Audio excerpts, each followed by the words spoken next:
Returning upstairs and exiting the metallurgy workroom, we next tried the second doorway from the west and entered another massive chamber. We quickly threw some light into the center of the room, the far western, northern, and eastern walls still bathed in darkness. The air was heavy with the scent of wood shavings and resin, hinting at the purpose of this place as a woodworking workroom of the Dark Elves, and now, likely, a lair for yet more night trolls. Suddenly, some sort of fiery arrow or magic missile came screaming at our party, narrowly missing Redfern and ricocheting off the southern wall. We were under attack. Scatter and use what you can as cover, I cried, ordering my heroes into the large chamber. Leaping forward, I noticed that the workroom had a high ceiling supported by sturdy wooden beams, and that wooden furnishings and half-completed wooden sculptures stood about as well, providing the temporary cover we needed as we advanced. Indeed, several more flaming arrows were shot at us as we advanced, but my chosen tactic seemed to work and nobody was harmed as we raced across the floor. Finally reaching the far northern end of the workroom, we quickly engaged with the half a dozen or so night trolls here, one of whom was using a beautiful, glowing longbow to attack, alongside a fiery hearth that provided the fire for its arrows. The monsters then wasted no time tearing into our party. The battle was on. Temporarily defeating the night trolls, the light carried by our party negated their regenerative ability to reverse their defeat in the dark, and we were able to dispatch the monsters permanently. This is beautiful, Ariana exclaimed with excitement, picking the finely carved bow up off the floor where one of the trolls had just dropped it. Carefully examining the bow and pulling the string taut a few times to test it, Fairies stepped over to Ariana to look as well. The drow do make exceptional weapons, the sorceress commented, impressed. It's certainly magical. May I see it? Examining the bow itself and sensing it with her magic, Fairies smiled and handed the new weapon back to Ariana. It's a magical dark elven longbow, the sorceress offered, recognizing such a rare find. They generate twice the force with each draw of the string, basically doing twice the damage of any regular bow. Put it to good use down here. Ariana nodded and secured the weapon, certainly the best bow she had ever held. This is obviously where the drow worked their wood, Redfern observed, changing the subject and looking around. I am guessing the elves caught here when the circle attacked the stronghold were turned into the night trolls we just defeated. They were masters of the craft, Kartha further observed, looking about at all the nearby items and objects here within the workroom. The circle be damned for what they've done to these elves. Not used to such anger from Kartha, I ordered the party to spread out and take a thorough look around. While the chamber had held hundreds of useful, beautiful, well-sculpted objects and items until very recently, the night trolls had ruined nearly all of it. There really was nothing more here to review or salvage. In the far northwestern corner, however, we encountered an immense statue-like being made entirely of wood, some 8 feet high and standing at attention. In its hands were heavy chains that ascended to the ceiling, as if the wooden construct was intended to pull on them. The object was intriguing and our party gathered around it to take a closer look. I believe this is a golem, Fairies postulated, intrigued by the find. Be careful, it could attack. What's with the chains? Eswin asked, tracing them back up to the ceiling with his eyes. Are those the same chains back there? Ariana asked, pointing into the shadows 20 feet away. Sure enough, another pair of heavy iron chains descended from the ceiling into the floor, attached to what appeared to be an iron grate and impossible to open. What to try here?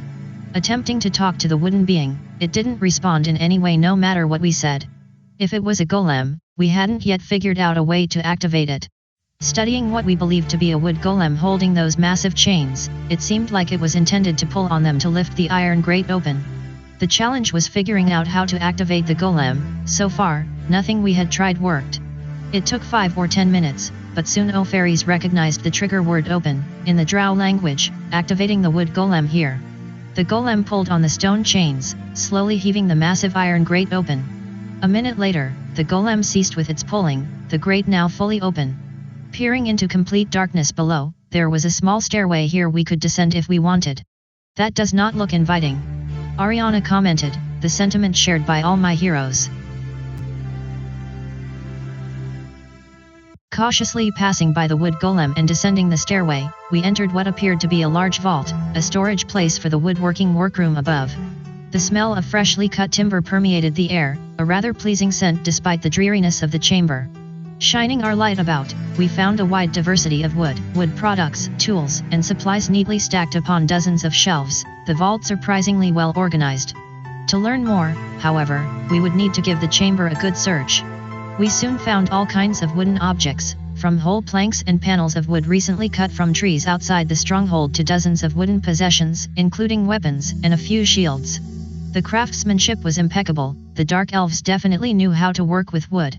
This stuff is intriguing, Ariana commented, rummaging through a small crate of wooden trinkets. I could spend all day here searching. We don't have the time, elf, Sainairs replied, not amused by the antics of Ariana. We should go. Reaching the far southeastern corner, Ariana then discovered a rather odd wooden door that apparently rolled up into the ceiling.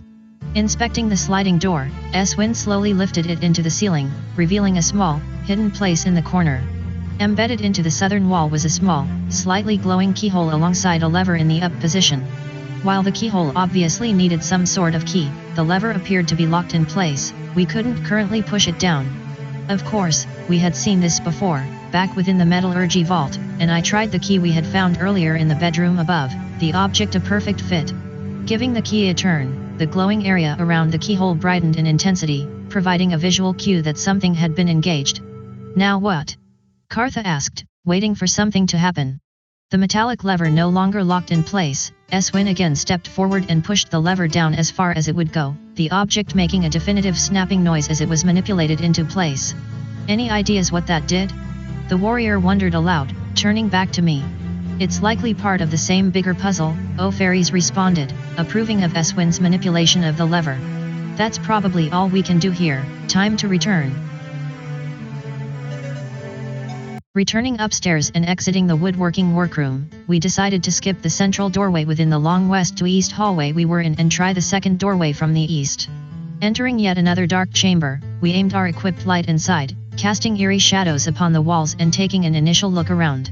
Broken looms, shredded fabrics and tangled threads covered the floor, creating a chaotic tapestry of destruction within what appeared to be a textile workroom. The air was thick with the smell of mildew, dampness, and the foul stench of yet more trolls who had claimed this territory as their own. We knew the drill by now, we would have to search the chamber to learn more, likely inviting an attack by the night trolls that were hiding within. Stepping into the large chamber and having a look around, the night trolls at first stayed within the shadows. We knew they were there, but they didn't attack, buying us a little time.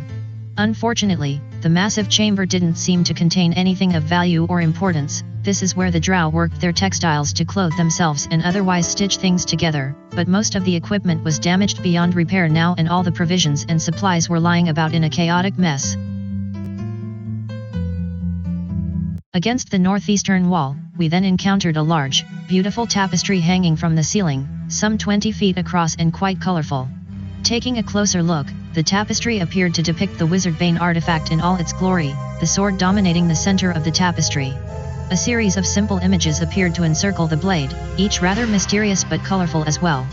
This tapestry appears dedicated to the Wizardbane, Ariana began, appreciating the artistry and workmanship integrated into the unique textile. As if there to defend the tapestry, the lurking trolls suddenly spilled out of the shadows and attacked, nearly taking our party by surprise. Several of the trolls were still wearing the dark elf clothing they originally had on when they were transformed, the clothing nearly ripped to shreds upon the much larger monsters.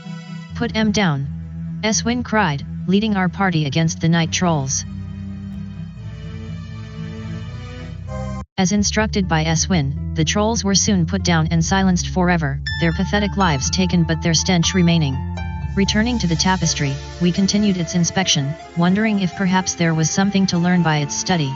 The tapestry is definitely dedicated to the Wizardbane, Fairies began, pointing toward it.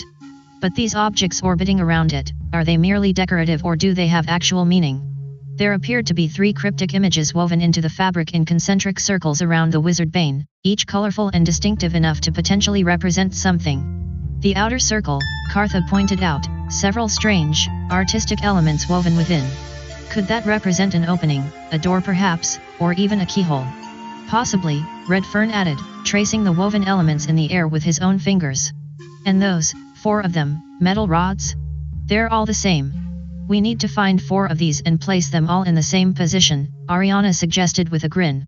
I think we've already done 2 of them, Eswin commented, recalling the 2 levers pulled down in the 2 vaults discovered below. Guess we have 2 more to go. The middle circle, Sainayers suggested, now nearly as intrigued with the tapestry as the rest of us. It's dark, like some netherworld, not a place for mortals. But this depiction here, some sort of ghostly being. Kartha pointed, the image barely perceptible. A spirit perhaps, or some otherwise outer-worldly thing, maybe a guardian. Again Opharix nodded, our party having now deduced 2 of the 3 spheres encircling the Wizardbane. All those silvery rectangles there. Eswin asked of the 3rd marking, stretching his imagination as far as it would go. Are those windows, or mirrors perhaps? They seem to all converge upon this strange, humanoid shape here, Redfern continued, again pointing with his fingers. It looks like some sort of golem or monster. I believe we're looking at a clever map, O'Ferries summarized, impressed with our party. The Wizardbane is protected by these 3 challenges, each of which we will need to overcome. Keep these clues in mind as we proceed. Deciding to give the tapestry not just a more thorough search but feel as well, we were quite surprised to find that a portion of the northern wall behind the large object appeared to be missing. Lifting a section of the tapestry, we then discovered a concealed stairway down, 10 feet wide and leading into complete darkness. Descending the stairway, we entered what appeared to be another large vault, a likely storage place for the textile workroom above. The scent of fresh fabric permeated the air, confirming our hypothesis. Directing our light about the chamber from the middle of the stairway, we saw rows of towering shelves filled with fabrics, along with a diversity of tools and supplies needed to transform silk into textiles. In the darkness, we didn't see any signs of night trolls, so it appeared safe to enter the chamber and look around. Carefully searching the vault, we found a wide variety of silk bolts, rolls of fabric, quite the diversity of clothing and even some woven tapestries, along with all the equipment and supplies needed to create all these textiles. The clothing, especially, was quite impressive, the dark elves here able to work wonders with the silks and fabrics they possessed. Discovering a strange, sealed box tucked away in the northeastern corner of the vault, Eswin hauled the box out and pried the lid off with a nearby crowbar. Inside were a dozen or so woven cloaks, expertly fabricated and likely designed exclusively for magic users. Curious, Redfern began to rummage through the cloaks, intent on trying to find one that fit, and looked dashing on him as well, of course. At the bottom of the box, he then discovered an odd-looking cloak, its dark colors strangely iridescent and, at first, Redfern had a rather hard time even pulling the cloak from the box. My, I haven't seen one of those in years. O'Ferries gasped with a smile. It seems magical, Redfern replied, holding the cloak up for all to see and inspecting it closely. What is it? It's a cloak of displacement, O'Ferries answered, feeling the possession for herself. Once worn, attackers will misplace where you're standing and make it harder for them to hurt you. Nice find. Over here. Ariana then commanded from the other side of the vault. Quickly congregating near the central part of the far southern wall, we encountered something quite unexpected. Standing there were several large spiders, the size of strong horses, chained to the wall here amidst dozens of webs. The spiders had already noticed Ariana and watched all of us approach as if rather tame pets anxiously awaiting their next meal. It appeared that the spiders were here to provide all the silk the drow could ever need to create all their textiles, and I suspected they were even rather tamed, likely fed constantly to keep them docile. Suddenly, one of the spiders started making a commotion, jumping up and down as much as its chain would let it and squealing like it wanted something. This, in turn, caused the other 2 spiders to react similarly, all 3 now acting aggressively and becoming a real threat. Hoping that all they were looking for was some food, we busted out a few of our rations and tossed them to the spiders. The large, hairy tarantulas ceased their jumping to devour the rations, they were definitely hungry. Unfortunately, the spiders had no use for humanoid food and reacted by leaping about again, this time breaking their chains and leaping toward us to attack. As the giant tarantulas attacked, they first emitted a terrible shrieking, something we had never encountered before. Upon hearing the shrieks, Kartha suddenly found herself immobilized, unable to move due to the terrible noise. Like their smaller cousins, giant shrieking tarantulas were huge, hairy spiders about the size of a horse that were semi-intelligent and ran down their prey much as wolves do. The bite of the giant shrieking tarantula was quite poisonous, often causing its victims to lose consciousness immediately. It was the shriek of the spider that was just as fearsome, however, often causing paralysis for several moments. Hence, between the shrieking, the biting and the general savagery of the spiders, the battle was furious and it was everything we could do to finally put the monsters down, having to outright destroy them to resolve the combat. Damn spiders! Eswin lamented, putting away his weapon. What were they doing here anyway? The drow were likely milking them for their silk, Redfern replied, not as angry as Eswin. They were just hungry, it's a shame we had to end them like that. Always inquisitive, Ariana stepped into the space occupied by the spiders and pulled back some webbing against the wall, revealing a small, glowing keyhole alongside a lever in the up position. While the keyhole obviously needed a key, the lever appeared to be locked in place, we couldn't push it down. Having seen this twice before now, I knew exactly what to do. Retrieving the key we found earlier in the bedroom, I tried the keyhole, the object a perfect fit. Giving the key a turn, the glowing area around the keyhole brightened in intensity, visually cueing us that something had been engaged. The metallic lever no longer locked in place, Eswin once again stepped forward and pushed the lever down as far as it would go, the object making a definitive snapping noise as it was manipulated into place. The lever is down, the warrior announced, turning back to me. I hope that's what we needed to do. That makes 3 levers pulled down, Fairies responded, approving of Eswin's manipulation of the lever. That's all we can do here. The textile vault explored, its monsters taken care of and the lever pulled down, it was time to return to the upper level again and inspect another of the workrooms above. Returning to the long hallway above and trying the first door to the east, we cautiously stepped into the dark chamber.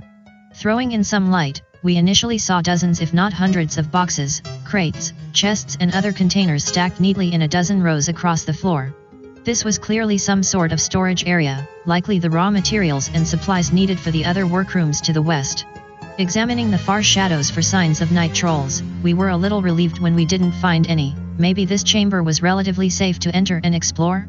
Exploring the massive chamber, there were way too many containers here to open individually. It appeared that the Dark Elves had enough materials and supplies down here to keep their stronghold going for years to come.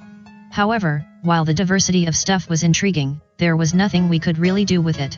There is so much stuff here, Kartha began, on to something.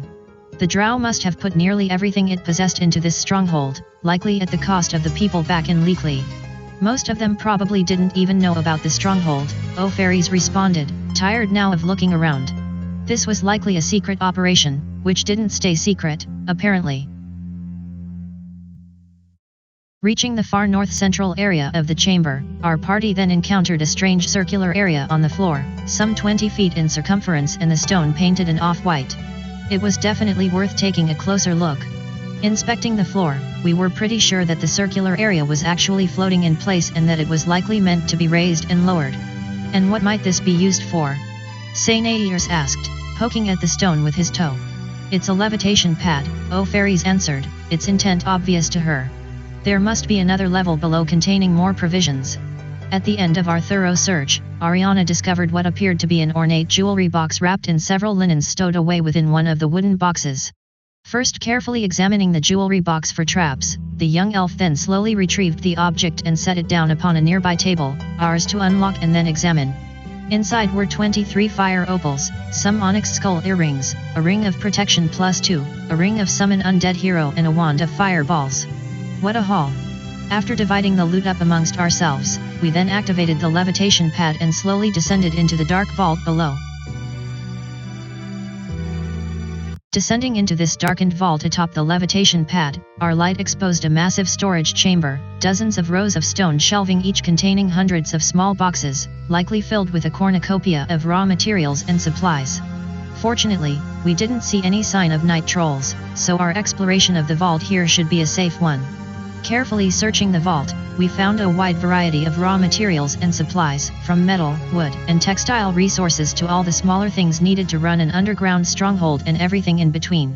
Indeed, if I could somehow teleport everything down here back to Tobin, they would have enough resources to run the village for years, decades, perhaps. However, none of it was important or useful and I sensed that our search, while intriguing, had been a big waste of time. Reaching the far southern edge of the chamber, I then detected just the slightest distortion in the air alongside one of the shelves, something that didn't seem right. Aiming our light in exactly the right direction, we suddenly encountered some sort of crystal being standing there, nearly transparent and, apparently, counting some small items within one of the boxes on the shelf. My heroes converged on the location, watching the crystal humanoid go about its business, barely perceptible in the light and, so far at least, not taking any interest in us whatsoever. What is it? Eswin was the first to ask, eyeing the crystal creature carefully.